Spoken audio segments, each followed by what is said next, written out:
Welcome to TVBS Meeting Room, where we tackle global issues with a view from Taiwan. I'm your host, Wenqi Yu.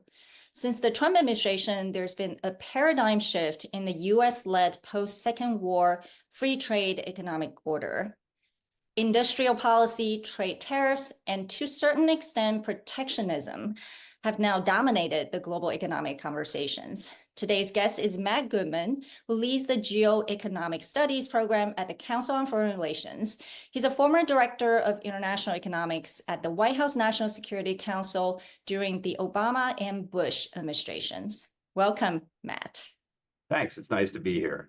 How has the Make America Great movement, the MAGA movement, changed America's international economic engagement? That I think in both parties and really across the political spectrum in the United States, there's been a pretty significant change in our views and approach to trade policy, to U.S. engagement in the international economy. We used to have a consensus in the United States about our engagement in the world economy, but that consensus started to break down as early as the 1970s when there were changes in our economy that were pretty profound, and changes in the view of Washington because of Watergate and Vietnam. And so trust kind of broke down. I think the Republican platform really reflects on some level some of those changes in the overall consensus here, with a particular Trumpian twist to those issues. China in some way has become sort of the center of whether it's MAGA economics or MAGA foreign policy, right? It has, what's fascinating is that it has united both domestically in terms of the left behinds, I would call them, due to decades of globalization. It has also united the national security hawks, whether it's from the Democratic Party or the Republican Party, especially given the new frontier of technology competition. What are the trade-offs when there's such change in terms of U.S. policy toward China? I think that there are some genuine concerns here that go beyond national security. It's appropriate that the U.S. government should be concerned about some of the actions by China in its own near abroad. The concerns about building up sort of non-transparently this military capability for purposes that are still unknown. There are concerns about technology and the way China is acquiring technological leads. In addition, I think there's a range of economic concerns regarding China. Its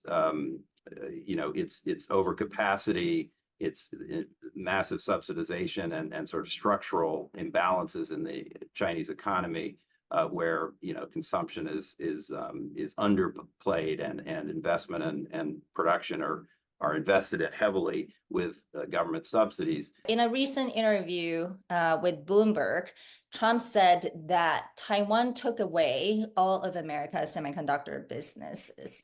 So how do you interpret what he meant and what that might mean for if there's a second Trump administration semiconductor policy? How is that going to be different from the Biden administration's? I wouldn't take the literal point too seriously about what he's going to do on semiconductors made in Taiwan.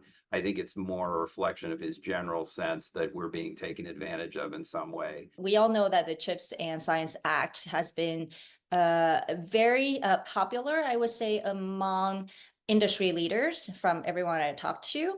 However, the export control policy seems to elicit more questions and more doubts, especially regarding if it could truly impede China's chip development capabilities and whether this policy is truly good for American companies. So what is the trade-off here? There is just a reality that we get a substantial number of our chips from one great source, TSMC, which is a great company, and from Taiwan, and I think it's partly a national security concern, but it's partly the vulnerabilities that were exposed during the pandemic and the supply chain shocks.